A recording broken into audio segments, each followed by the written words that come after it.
తనను గెలిపించిన కమలాపురం ప్రజలకు కృతజ్ఞతలు తెలియజేసిన కమలాపురం టీడీపీ ఎమ్మెల్యే పుత్తా చైతన్యరెడ్డి.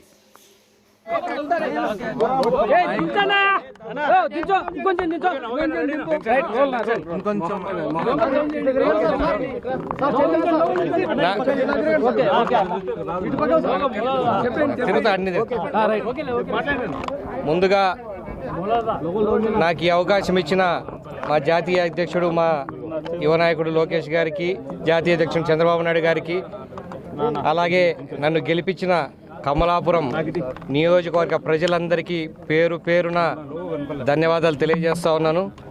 మీ రుణం ఎప్పుడు గుర్తుపెట్టుకుంటాను. ఏ నమ్మకంతో అయితే నన్ను గెలిపించారో ఆ నమ్మకాన్ని మీ అందరి దగ్గర నిలబెట్టుకుంటాను. ఇంత భారీ మెజారిటీతో కూటమిని గెలిపించినందుకు రాష్ట్రం అందరికి కూడా మరోసారి ధన్యవాదాలు తెలియజేసుకుంటాను. ఈ అరాచక పాలన అంతమవుతుంది 4వ తేదీని మేము చెప్తూ వచ్చాము. అది ఈరోజు నిజం జరిగింది. ఇక్కడ దిగడం మొదలు పెట్టుకొని రేపు మేము చేసే అభివృద్ధిని చూసి ఇంకొక 20 ఏళ్ళు వేరే ఏ పార్టీ రాకుండా కూడా మేము చేయాలని అనుకుంటున్నాం. ఆ పక్క అభివృద్ధి పక్కగా నడవాలని అనుకుంటున్నాం.